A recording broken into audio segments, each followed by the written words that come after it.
Magandang buhay! December 2022 nang pumasyal kami sa Pagudpud, Ilocos Norte. Aming pinuntahan ang isa sa mga sikat na lugar dito, ang Blue Lagoon, na kung saan makikita ang Hanas Beach Resort.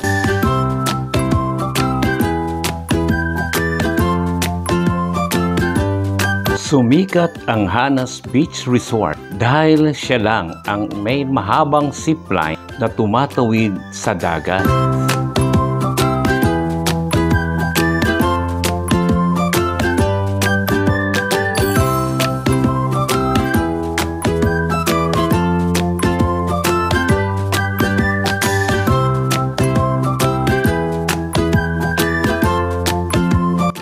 Disyembre at malapit na ang Pasko nang kami nagpunta dito, kaya hindi ganong karami ang tao.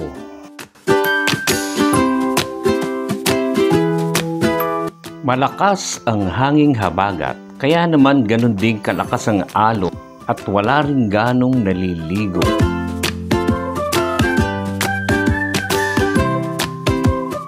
Pagpasok namin sa kabihasnan, medyo kakaiba ang aming nakita. Merong bahid ng lungkot, talagang walang katao-tao. Marami ding mga sira na cottages, para bagang may dumaang bagyo.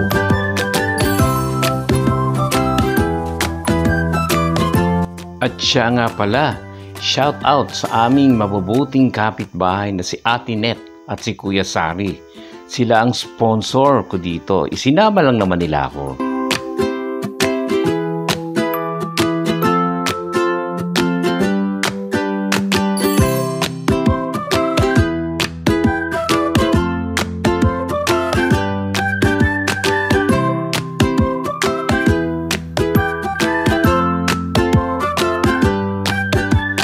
Malapit na ang tanghali, kaya patuloy lang kaming tumakbo para maghanap ng makakainan hanggang sa nakakita kami ng isang resort na bukas.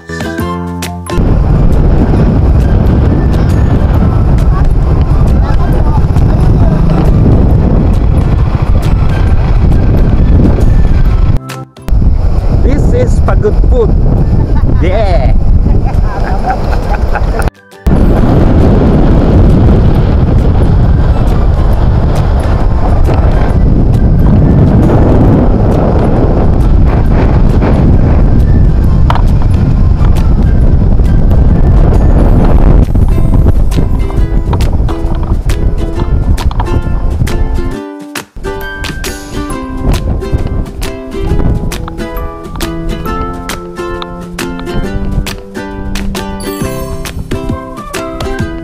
Masaya naman sila dito kahit kami lamang ang kanilang guest, at nakausap ko pa ang kanilang manager.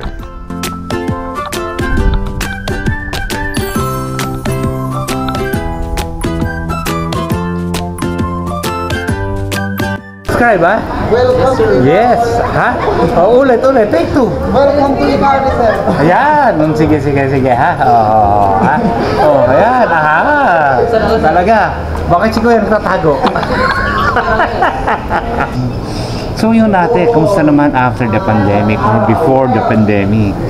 Before po ng pandemic, sir, madami pong tao talaga dito. Oo nga eh, oo. Ang saya rito, di ba? Yes. Parang punong-puno. Pero after po ng pandemic, sir, medyo bumaba po yung sales namin. Until now, parang hindi pa nakabangon na Pagudpud doon, ang Blue Lagoon. Yes. In particular, no? Yes, sir. Oo. Kamusta naman yung yung parang yung season? Ano mga peak season nyo rito? Peak season namin, sir, is November, December. Tapos March to July. Ganun. Yung pinakamadaming tao dito. Parang Boracay lang, ha? Yes, sir. Pero ngayon, sir, depende po kasi April is may pasok naman na Oo nga. Pero at least kung work from home ka, pwedeng dito, no? Yes, sir. Kasi malakas naman ng wifi. Yes. So, yun. Oo Pero ang nga. malakas lang dito, sir, is smart. Smart. Kaya pala wala akong signal kasi globang gamit ko. Oo nga. Sige. Anyway, maganda itong resort nyo, no? Itong Ikani. Parang kayo lang yata ang medyo ice-ice dito, no? Parang kayo lang ang medyo ma-ice-ice pa sa ngayon, ano? Anyway. Madami naman pong mga resort dyan. Oo nga eh. Dati nakakatigil na ako yung mga maliliit dyan na ano, di ba? Yes, Yung po. nagpapabagsakan ng presyo. Yung mga homestay. Oo nga, yung mga homestay, mga transient, ganun. Oo, medyo. O kasi hindi mo naman din minsan kailangan talagang ano, di ba?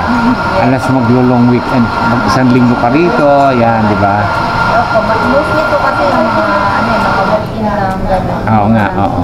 Tsaka parang pang foreigner talaga itong ano nyo, no? Yes, sir. Pang dollar. Yes. po. Sige. Okay.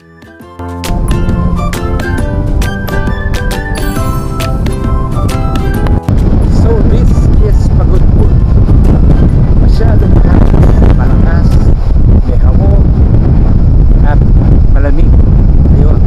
Kaya lang nakakalungkot after the pandemic.